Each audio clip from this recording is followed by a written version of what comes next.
प्यारे बच्चों, कैसे हैं आप सब। आशा करती हूँ आप सब अच्छे होंगे, स्वस्थ होंगे। स्वागत है आपका इस कक्षा में। आइए आज हम पढ़ते हैं हिंदी व्याकरण का अध्याय 15।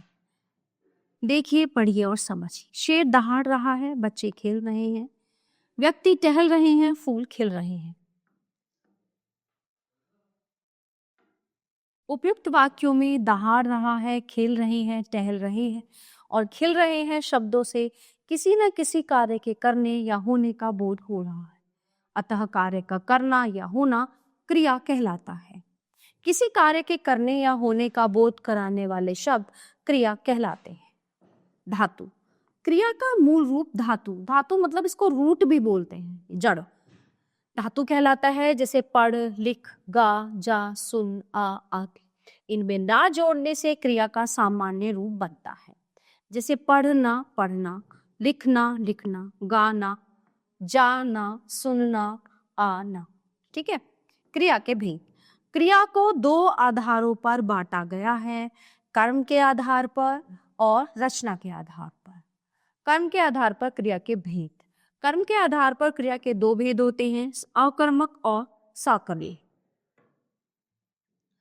अकर्मक क्रिया। जब क्रिया का प्रभाव किसी अन्य पर न पड़कर स्वयं कर्ता पर पड़े, वह अकर्मक क्रिया होती है। जैसे बच्चा सोता है, पतंग उड़ती है। उपयुक्त वाक्यों में सोता है तथा उड़ती है क्रियाओं के माध्यम से जो काम हो रहे हैं वे कर्ता के द्वारा किए जा रहे हैं। उनके द्वारा किया जाने का प्रभाव भी कर्ता पर ही पड़ रहा है, अतः ये क्रियाएं अकर्मक क्रियाएं हैं। वाक्य, प्रश्न, उत्तर। कबूतर उड़ रहा है, क्या उड़ रहा है? रिक्शा चलता है, क्या चलता है? रवि दौड़ता है, क्या दौड़ रहा है? तो उपयुक्त वाक्यों के साथ कौन लगाकर प्रश्न किया जाए तो क्रमशः कबूतर, रिक्शा तथा रवि उत्तर प्राप्त होंगे। क्रिया के उत्तर में प्राप्त होने वाले ये सभी शब्द कर्ता है, अतः स्पष्ट होता है कि ये अकर्मक क्रियाएं हैं। सकर्मक क्रिया। जब क्रिया के व्यापार का प्रभाव कर्ता पर न पड़कर कर्म पर पड़े तथा जिसके प्रयोग में कर्म की अनिवार्यता बनी रहे, उसे सकर्मक क्रिया कहते हैं। जिसे चाचा जी पत्र पढ़ रहे हैं, मैं निबंध लिख रहा हूँ। उपयुक्त वाक्यों में पढ़ रहे हैं तथा लिख रहा हूँ क्रियाओं का फल क्रमशः चाचा जी व मैं पर न पढ़कर पत्र और निबंध पर पढ़ रहा है। पत्र और निबंध इन वाक्यों में आए कर्म है, अतः ये सकर्मक क्रिया है। सचिन खाना खा रहा है, क्या खा रहा है? खाना। चाची जी चावल पका रही हैं, क्या पका रही हैं? चावल। सकर्मक क्रिया के भेद। सकर्मक क्रिया के दो भेद होते हैं, एक कर्मक क्रिया और द्विकर्मक क्रिया। एक कर्मक क्रिया। जिस क्रिया का एक ही कर्म होता है वो एक कर्मक क्रिया कहलाती है। जैसे दर्जी ने कपड़े सिले, अमन जूस पी रहा है। तो उपयुक्त वाक्यों में कपड़े व जूस एक एक कर्म होने के कारण ये एक कर्मक क्रियाएं हैं। द्विकर्मक क्रिया। जब क्रिया के दो कर्म होते हैं तो वह द्विकर्मक क्रिया कहलाती है।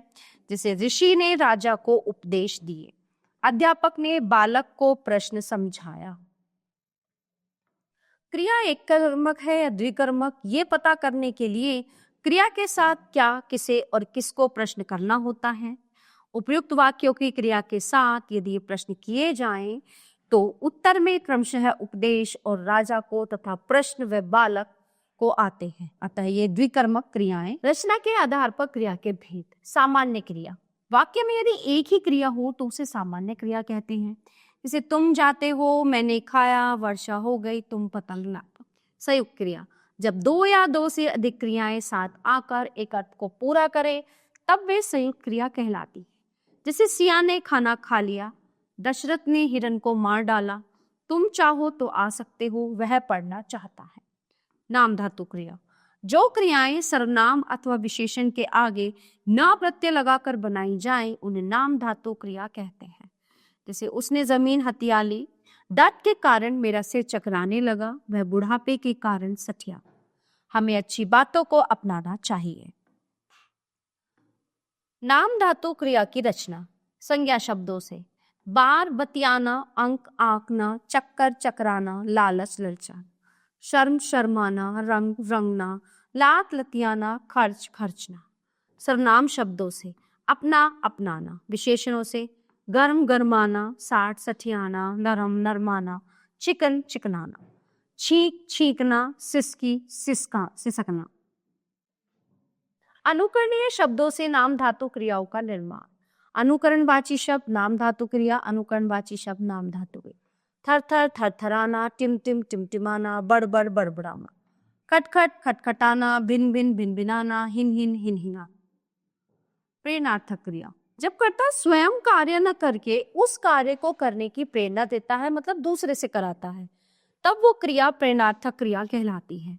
जैसे अध्यापक विद्यार्थी से पाठ पढ़वाते हैं, माँ नौकरानी से काम करवाती है। तो उपयुक्त वाक्यों में पढ़वाते हैं तथा करवाती है प्रेरणार्थक क्रियाएं हैं। इनमें कर्ता स्वयं कार्य न करके किसी अन्य को कार्य करने के लिए प्रेरित कर रहा है। अध्यापक विद्यार्थी को, माँ नौकरानी को प्रेरित कर रहे हैं, अतः ये क्रियाएं प्रेरणार्थक क्रियाएं हैं। प्रेरणार्थक क्रिया को करने वाले कर्ता दो प्रकार के होते हैं, प्रेरक और प्रेरित। प्रेरक कर्ता, जो प्रेरणा देता है वो प्रेरक कर्ता कहलाता है। उपयुक्त वाक्यों में अध्यापक व माँ प्रेरक कर्ता है। प्रेरित कर्ता, जो कर्ता प्रेरणा लेते हैं उसे प्रेरित कर्ता कहते हैं। उपयुक्त वाक्यों में विद्यार्थी व नौकरानी प्रेरित करता है। प्रेरणार्थक क्रिया के मुख्यतः दो रूप होते हैं, प्रथम प्रेरणार्थक और द्वितीय प्रेरणार्थक। प्रथम प्रेरणार्थक, जब कर्ता स्वयं कार्य में शामिल होते हुए प्रेरणा देता है तो उसे प्रथम प्रेरणार्थक क्रिया कहते हैं। जैसे शिक्षक पढ़ा रहे हैं, बालक बीज बो रहा है। उपयुक्त वाक्यों में कर्ता शिक्षक तथा बालक स्वयं कार्य में संलग्न होकर कार्य करने की प्रेरणा देते हैं, अतः ये प्रथम प्रेरणार्थक क्रिया है। द्वितीय प्रेरणार्थक क्रिया, जब कर्ता स्वयं कार्य न करके किसी और से कार्य करवाते हैं तो उसे द्वितीय प्रेरणार्थक क्रिया कहते हैं। जैसे मालिक ने नौकर से कपड़े धुलवाए, माँ ने जैसे आटा मंगाया है। उपयुक्त वाक्यों में मालिक और माँ प्रेरक करता है तथा नौकर और जय प्रेरित करता। पूर्वकालिक क्रिया, मुख्य क्रिया से पूर्व होने वाली क्रिया पूर्वकालिक क्रिया कहलाती है। जैसे वह थककर सो गया, काव्या सोकर उठ गई। उपयुक्त वाक्यों में मूल रूप से क्रमशः सोने व उठना, परंतु उससे पहले थककर व सोकर क्रिया हो रही है, अतः ये पूर्वकालिक क्रिया है। आओ दोहराए, जिस शब्द से किसी कार्य के होने या करने का बोध हो उसे क्रिया कहते हैं। जब क्रिया का प्रभाव अन्य पर न पड़कर कर्ता पर पड़े वो अकर्मक क्रिया होती है। जब क्रिया के व्यापार का प्रभाव कर्ता पर न पड़कर कर्म पर पड़े उसे सकर्मक क्रिया कहते हैं। रचना के आधार पर क्रिया के 5 भेद होते हैं, सामान्य, संयुक्त, प्रेरणार्थक, नाम धातु तथा पूरक। तो प्यारे बच्चों, ये था हमारा पाठ क्रिया जो यहीं पे समाप्त होता है। आशा करती हूँ आपको अच्छे से समझ आया होगा। मिलते हैं अगली कक्षा में। धन्यवाद।